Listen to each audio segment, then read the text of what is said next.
ಬನ್ನಂಜರಾಜ್ ಅವ್ರದ್ದು ಪೆರೋಲ್ ಆಯ್ತಲ್ಲ, ಎಷ್ಟು ಎಕ್ಸ್ಪೆನ್ಸಸ್ ಅಪ್ರಾಕ್ಸಿಮೇಟ್ಲಿ? ಅಪ್ರಾಕ್ಸಿಮೇಟ್ 10 ರಿಂದ 11 ಲಕ್ಷ ಆಯ್ತು ಸರ್. ಎಷ್ಟು ದಿನಕ್ಕೆ? 14 ಡೇಸ್ ಸಾಹೇಬ್ರು ಕೊಟ್ಟಿದ್ರೆ ಅವರು 12 ಡೇಸ್ ಕರ್ಕೊಂಡು ಹೋಗಿದ್ರು ಸರ್. 14 ಡೇಸ್ ಗ್ರಾಂಟ್ ಆಗಿದ್ರು 12 ದಿನಕ್ಕೆ ವಾಪಸ್ ಕರ್ಕೊಂಡು ಹೋಗ್ಬೋದಾ? ಕರ್ಕೊಂಡೋಗಿಲ್ಲ, ಅವ್ರು 4ನೇ ದಿನ ಆದ್ಮೇಲೆ ಕರ್ಕೊಂಡು ಹೋದ್ರು. ಓಕೆ. ಫಸ್ಟ್ ಏನಾಯ್ತು, ಬನ್ನಂಜರಾಜ್ ಅವ್ರದ್ದು ಏನಾಯ್ತು ಗೊತ್ತಾ, ಅವ್ರ ತಂದೆಯವರು ಫಸ್ಟ್ ನಾನು ಏನ್ ಮಾಡಿದ್ದೆ, ಫಸ್ಟ್ ಒಂದು ಅಪ್ಲಿಕೇಶನ್ ಹಾಕಿದ್ರು ಒಬ್ರು ಅಡ್ವೊಕೇಟ್. ಅವ್ರಾದ್ಮೇಲೆ ಅವ್ರು ವಿಡ್ರಾ ಮಾಡ್ಕೊಂಡು ನಾನು ಹಾಕೊಂಡಿದ್ದೆ. ಅವ್ರ ತಂದೆ ಸೀರಿಯಸ್ ಇದಾರೆ ಅಂತ ನಾನು ಬಡ್ಕೊಂಡೆ. ಬಹಳ ಸೀರಿಯಸ್ ಇದಾರೆ, ಅವ್ರ ತಂದೆ ಬಹಳ ಸೀರಿಯಸ್ ಇದ್ದಾರೆ. ಅವರು ಅಷ್ಟೊಂದು ಕೇರ್ ಮಾಡ್ಕೊಂಡಿಲ್ಲ.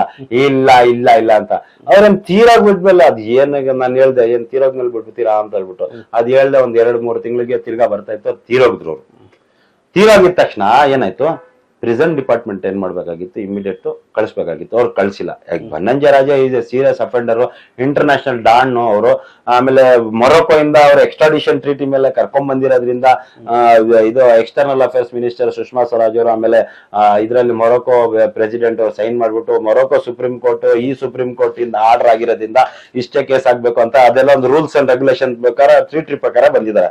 ನಮ್ಮ ವಿಜಯವಾಹಿನಿ ನ್ಯೂಸ್ ಚಾನೆಲ್ನಲ್ಲಿ ಪ್ರಮೋಷನ್, ಜಾಹೀರಾತು, ಅಡ್ವರ್ಟೈಸ್ಮೆಂಟ್ ನೀಡಲು ಸಂಪರ್ಕಿಸಿ 9535808456.